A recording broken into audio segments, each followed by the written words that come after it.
और दा ठीक हो? हाँ बढ़िया सर।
रोहन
पढ़े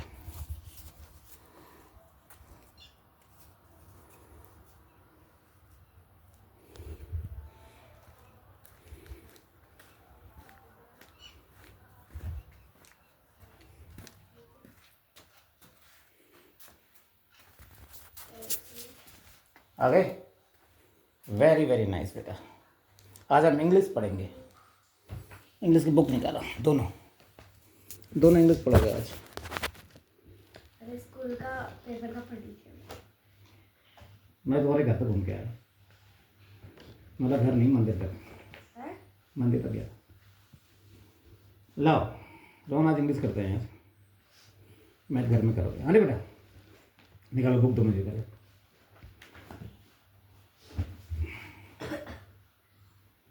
बुक लाया हो किसी चीज़ की?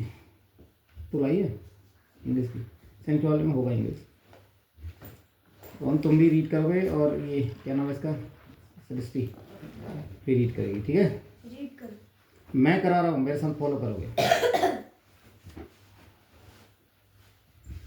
निकालो फटाफट, लेट हो जाता है।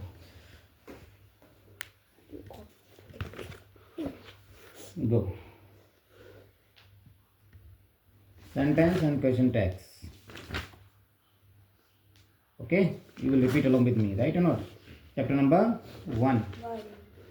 Of English. Yes.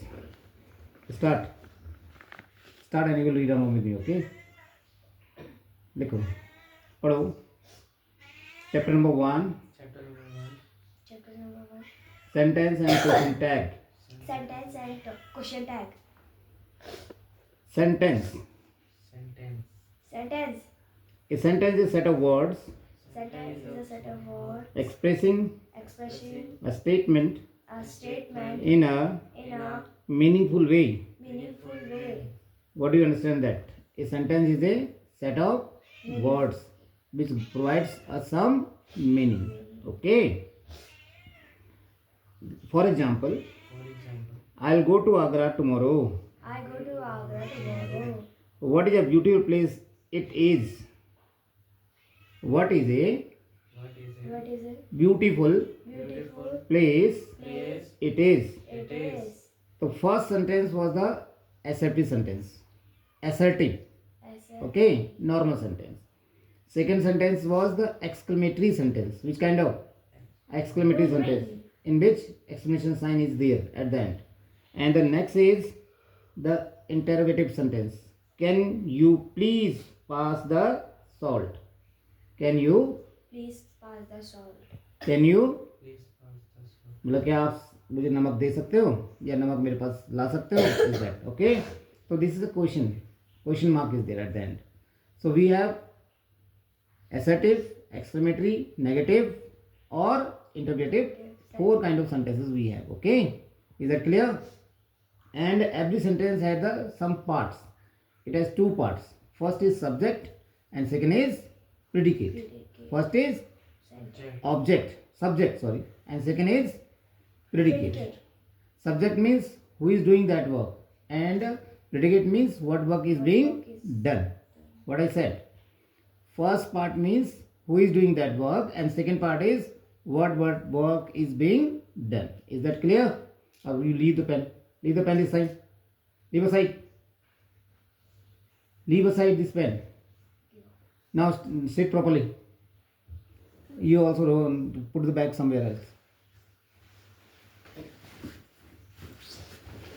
Yes. Now consider over here.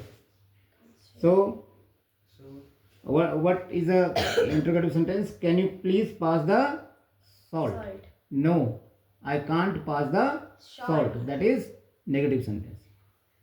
Okay, yes or not? So we have seen 4 kind of sentences. First is assertive, second is exclamatory, third is interrogative, and fourth is negative. Understood? So negative sentence is also come with a full stop. But exclamatory and interrogative sentence, they are coming with the exclamation sign or question mark. Is that clear? So now it is talking about parts of sentences. The parts of sentences. Parts of a sentence. Bolo. Parts of sentence. Every sentence Every sentence Every sentence has a has a subject and subject and a a predicate. predicate.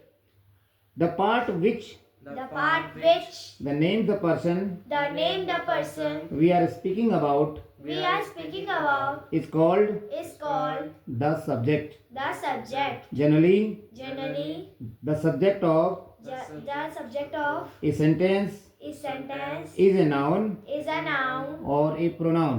or a pronoun.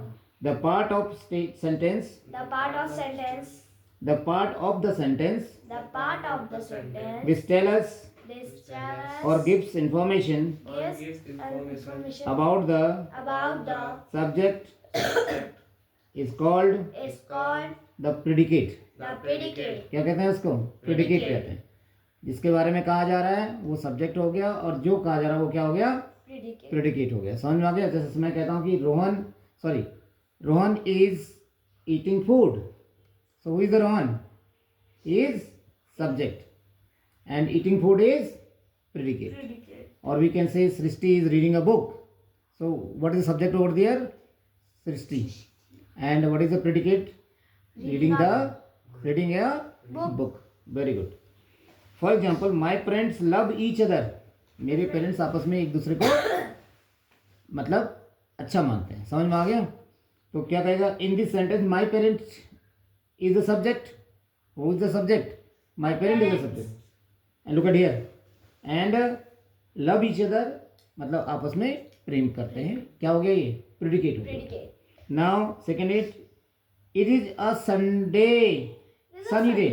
It is a sunny day मतलब कैसा है? Sunny day है. So in this sentence it is the subject and is a sunny day is the predicate. Predicate क्या है? Is a sunny day. Sunny day. और it क्या है इसमें? Subject. It means sun. Understood? Now तो हमने दो पार्ट सेंटेंस के देख लिए. एक तो क्या? सब्जेक्ट और दूसरा क्या Rohan? Predicate. First is subject and another is predicate. Is that clear? Clear हो गया ना? सो अब ये कह रहा है कि टाइप्स ऑफ सेंटेंस क्या होते हैं. ये तो हमने पार्ट्स ऑफ सेंटेंस देखे. Now it is types of sentence. So अब रिपीट करना. Sentences can be Sentences can be divided divided into the into the following types following sets based on based on their uses. their uses. First, first assertive Assertive, or declarative. or declarative Sentence, sentence आवाज नहीं आ रही तुम्हारी. Sentence sentence that are that are used to state used to state a fact a fact or or an opinion an opinion are are called called assertive or assertive or declarative sentences. declarative sentences. These sentences always end with end with full stop. full stop. For example, For example, the sun rises in the east. the sun rises in the ये east. हमें fact बता रहा है कि सन जो है पूरब से उगता है. अब नाउ स्टेटमेंट क्या है? He will visit this his neighbours tomorrow. He will visit His neighbors neighbors tomorrow. पहले ये पढ़ो. He will visit He will visit his neighbours his neighbors tomorrow. वो ये स्टेटमेंट हो गया कि वो कल अपने पड़ोसियों के यहाँ मिलने जाएगा. अच्छा, अब I like watching football. I like watching ये football. ओपिनियन हो गया बेटा. मैं अपना ओपिनियन बता रहा हूँ कि मैं फुटबॉल देखना पसंद करता हूँ या मैं क्रिकेट खेलना पसंद करता हूँ या रोहन कल अपने चाचा के घर जाएगा. ये स्टेटमेंट हो गया. और अब मैं अगर कुछ फैक्ट बता रहा हूँ कि भैया ये नदी यहाँ से आती है, ये सूरज यहाँ से उगता है या यहाँ डूबता है.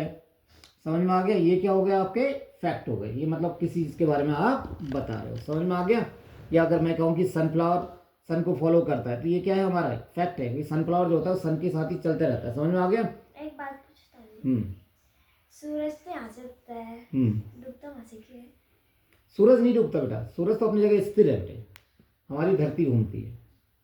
धरती दो तरह के रोटेशन करती है. एक तो रिवोल्यूशन करती है जो सूरज के चारों तरफ चक्कर लगाती है. उससे हमारे क्या होते हैं? उसमें 365 दिन होते हैं या 366 होते हैं बेटा. उससे हमारे मौसम चेंज होते हैं, वेदर चेंज होता है. और एक सूरज अपने धुरी पे ऐसे घूमता रहता है. तो उसके घूमने से क्या होगा? जैसे ये मैं यहाँ पे हूँ, अब मैं अभी यहाँ पे हूँ, सूरज दिख रहा है मेरे को, मैं लग रहा है सूरज उग रहा है. ऐसे ऐसे ऐसे ऐसे ऐसे गया तो सूरज क्या होता है, फिर मुझे लगता है कि सूरज डूब रहा है। सूरज कहीं नहीं डूबता, सूरज तो अपनी जगह है, पर पृथ्वी अपनी धुरी में, इसे कहते हैं रोटेशन, क्या करती है, रोटेट करती रहती है धुरी में। और एक तो रिवोल्यूशन, जो सूरज के चारों तरफ चेक करते हैं। तो रोटेशन करने से डे और नाइट होते हैं बेटे, क्योंकि अब सूरज पृथ्वी घूमते घूमते ऐसे जाएगी तो सूरज तो इधर हो गया ना, और मैं तो यहाँ पर अंधेरा आ जाएगा, और फिर घूम के फिर इधर जाऊँगा, फिर उधर हो जाएगा। तो मुझे लगता है सूरज सूर्य पूरब से निकल रहा है और पश्चिम को जा रहा है, बट ऐसा है नहीं। जाते कौन है, हमारी पृथ्वी घूमती है। समझ में आ गया, पृथ्वी rotates. Understood, it's a good question. और रिवोल्यूशन होने से क्या होता है, मौसम बदलते हैं। देखो कभी अब रिवोल्यूशन ऐसे नीचे करता है, सूर्य पृथ्वी ऐसे रिवॉल्व नहीं करती है पूरे, पृथ्वी ऐसे करके घूमती है इस तरह से, पता है ना आपको, मतलब एक तरह से ओवल शेप में घूमती है। तो जब पृथ्वी सन से दूर जाएगी तो हमें ठंडा लगेगा, और जब पृथ्वी सूर्य के नज़दीक आएगी तो हमें गर्मी लगेगी। समझ में आ गया। तो सिर्फ एक हमारा प्लेनेट है, पृथ्वी है, अभी तक नोन प्लेनेट जो है वो बिल्कुल एग्जैक्ट लोकेशन पे है जहाँ पे लाइफ सर्वाइव कर सकती है। बहुत सारे जैसे मार्स है, तो वहाँ पे गर्मी क्या होगी, जो सूरज के नज़दीक होगा तो गर्मी क्या होगी, बहुत ज़्यादा होगी। अब नेपच्यून है, वो बहुत दूर रहता है, वहाँ क्या होगी, ठंडी बहुत ज़्यादा होगी, तो वहाँ पे भी हम सर्वाइव नहीं कर सकते। तो सिर्फ एक हमारी पृथ्वी एक ऐसा प्लेनेट है जहाँ पे लाइफ सर्वाइव हो सकती है। टेम्परेचर ना तो इतना ज़्यादा है और ना इतना कम। तुम ठंडी में देखोगे टेम्परेचर थोड़ा सा कम हो जाएगा तो हम सिकुड़ जाते हैं ना भाई, और गर्मी में थोड़ा सा ज़्यादा हो जाता है तो हम क्या होते हैं, कपड़े पहनने मुश्किल हो जाते हैं, होते नहीं होते। It's so difficult to wear the cloth and in the winter time it is very difficult to come out. अब तुम्हें अभी उठने में दिक्कत होती होगी ना सुबह सुबह, फिर मम्मी डांटती होगी, उठ जा उठ जा उठ जा, ऐसा होता नहीं होता है। तो वो क्यों होता है कि जब ठंड ज़्यादा बढ़ रही है बेटा, और अभी और बढ़ेगी। जब और ठंड आएगा, जैसे दिसंबर का महीना या जनवरी महीना आएगा, तो कितनी कड़कड़ ठंडी होती नहीं होती। जब हम नहाते हैं, पुष्करणी त्यौहार होता है ना हमारा, गुप्ती त्यौहार, तो उस दिन हमें ठंड बहुत महसूस होती है, क्योंकि सूरज हमसे ज़्यादा दूर होता है उसमें। और अब आप देखोगे जब समर टाइम आएगा तो सूरज नज़दीक आता है तो हमें गर्मी बहुत ज़्यादा महसूस होती है। समझ में आ गया। अगर गर्मी और भी बढ़ जाएगी तो हम सर्वाइव कर पाएंगे, नहीं कर पाएंगे, we can not survive it. समझ में आ गया। तो हमारी ज़िंदगी 2-3 चीज़ों पर निर्भर करती है बेटा, एक तो सन का टेम्परेचर, दूसरा हमें खाना कैसा मिल रहा है, और दूसरा हमको पानी कैसे मिल रहा है। इसी पे हमारी ज़िंदगी निर्भर करती है। अगर हमें खाना पीना सही मिलेगा, रोशनी कम ठीक ठाक आएगी और हवा सही होगी तो हम सर्वाइव कर सकते हैं। देखो कभी कभी पॉल्यूशन हो जाता है ना, पॉल्यूशन में भी हम सर्वाइव नहीं कर सकते, फिर हमें कई तरह की बीमारी लगती है। गर्मी होगी वो भी हम नहीं सह पाएंगे, ज़्यादा ठंडी होगी वो भी सहेंगे। तो हमारा शरीर एक सर्वाइवल टेम्परेचर को ही सर्वाइव कर पाता है, उससे ज़्यादा फिर हम जिंदे, जैसे डायनासोर आपको पता ना खत्म हो गए, क्योंकि उसमें खाना नहीं था, भाई उनके पास खाना खत्म हो गया था, बहुत खाते थे वो। तो वो फिर उसके बाद कभी कहते हैं उल्का पिंड भी गड़ा, जो भी है मतलब, लेकिन वो सर्वाइव नहीं कर पाए। सर्वाइव वही कर पाता है जो वेदर के साथ या मौसम के साथ एडजस्ट कर लेता है। जैसे डार्विन का नियम कहते हैं। किसका नियम कहते हैं? डार्विन कहता है कि जो अपने आप को एटमॉस्फेयर के हिसाब से ढाल लेता है वो तो जिंदा रहता है, अदरवाइज एलिमिनेट हो जाता है, खत्म हो जाता है। समझ में आ गया। तो इसी तरह हमारा भी है, अगर हम अपने इन्वायरमेंट के हिसाब से ढाल सकते हैं गाँव में तो हम रह सकते हैं, नहीं तो हम गाँव में नहीं रह सकते या नहीं रह सकते। समझ में आ गया। कई लोग देखो बेटा तुम सुसाइड कर लेते हैं, कई लोग बीमारी से मर जाते हैं, तो उसका मतलब यही है कि या तो उनका शरीर साथ नहीं दे रहा है या वो खुद शरीर का साथ नहीं दे। तुम गांव में देखते हो ना, कई तरह के लोग आज होते हैं ना जो पहले उम्र से पहले खत्म हो जाते हैं। बेटा क्यों खत्म होते हैं? क्योंकि उन्होंने एडजस्ट नहीं कर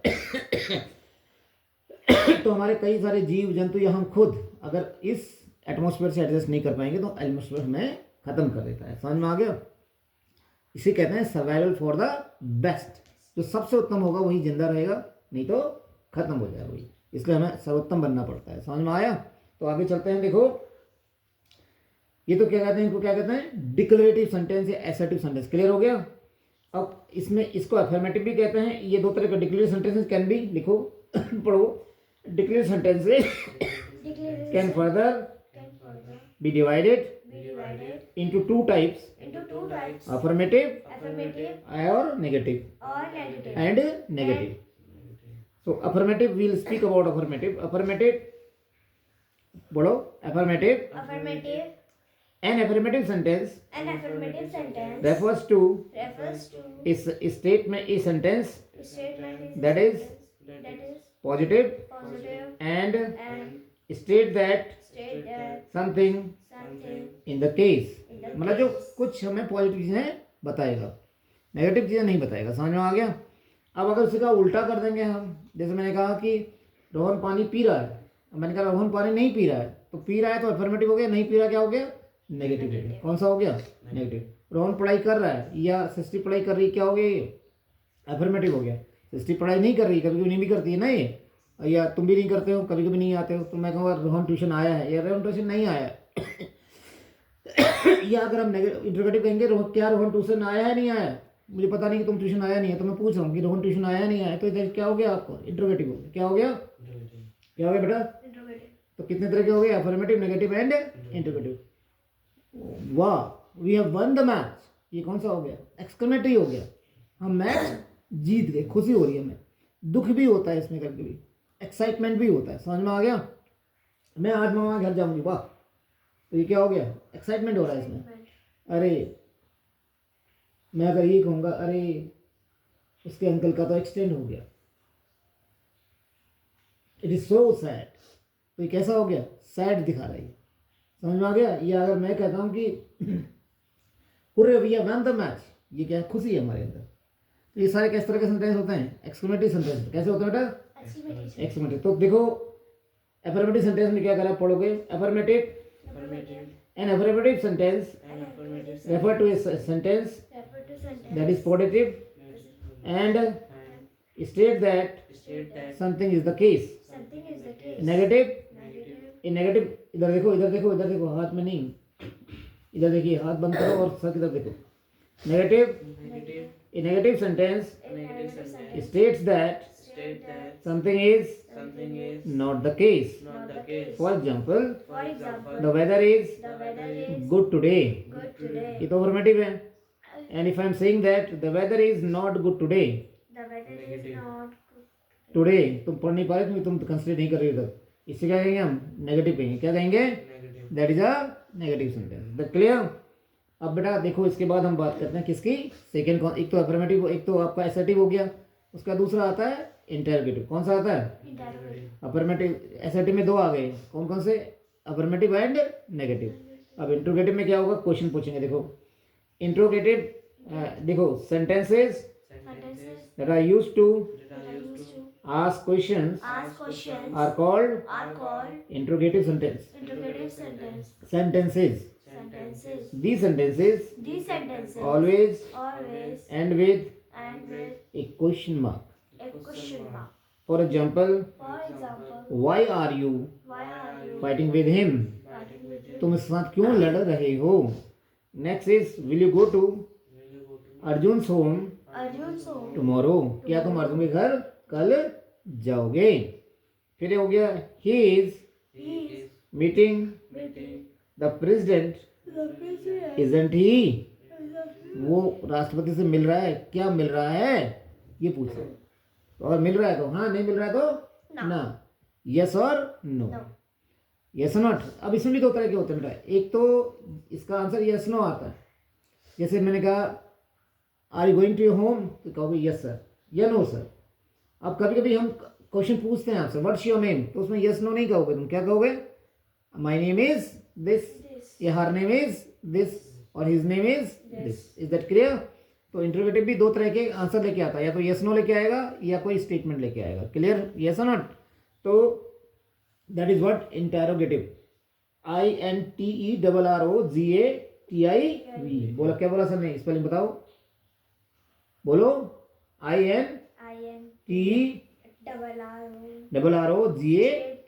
क्या बोला रोहन?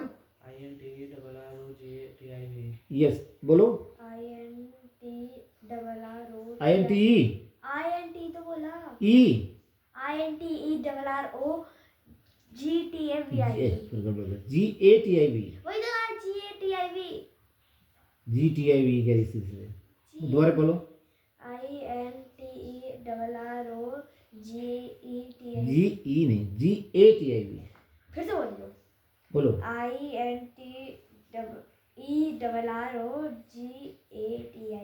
यस, इधर क्लियर ना? So that is called interrogative. अच्छा, एक होते हैं इंपरेटिव। कौन सा होता है, इंपरेटिव। यस और नॉट? जो तुम्हें किसी तरह का आदेश देते हैं बेटा, ऑर्डर देते हैं, उन्हें imperative. Something that are used to give a command, advice, comma suggestion, request और warning are called imperative sentence. क्या बोला सबने, रिपीट करो। Sentences that are used to give a command, comma advice, comma suggestion, conversation, comma request or a request, or warning or warning are called are called imperative sentences. imperative sentences. They generally end हैं? they generally end The generally end, they they generally end generally end with with a full stop. a full stop. किससे खत्म होते हैं? Full stop. For example, For example, don't waste your time. don't waste your time. Please help him. Please Look at the car. look at the car. तो ये सब advice दे रहे हैं या कमांड दे रहे हैं या सजेशन दे रहे हैं, तो these kind of sentence are known as which kind of imperative.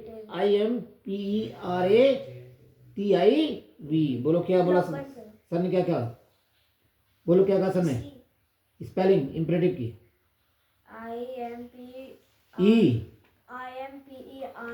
IMPERO. ओ कहाँ से आ गया? इम्परोटिव थोड़ी ना होता कोई. इम्परेटिव. IMPERATIV. IMPERATIV. इसे इम्परेटिव कहते हैं. जो कमांड देते हैं, एडवाइस देते हैं या कुछ भी ऐसा करते हैं तो उन्हें क्या कहते हैं हम? That is known as the imperative. क्या कहते हैं बेटा? सो these are the third kind of sentences are known as imperative. तो क्या क्या बोला सर ने? एक तो बोला assertive या declarative, दूसरा बोला interrogative, तीसरा क्या कहा? Imperative. चौथे जो होते हैं वो होते हैं exclamatory और interjection. क्या? exclamatory और interjection. तो exclamatory की सेंटेंस क्या होती है? क्या स्पेलिंग होगी? EXCLAMATORY. EXCLAMATORY. या इंटरजेक्शन की बात करेंगे INTERJECTION. बोलो JECTION. इंटरजेक्शन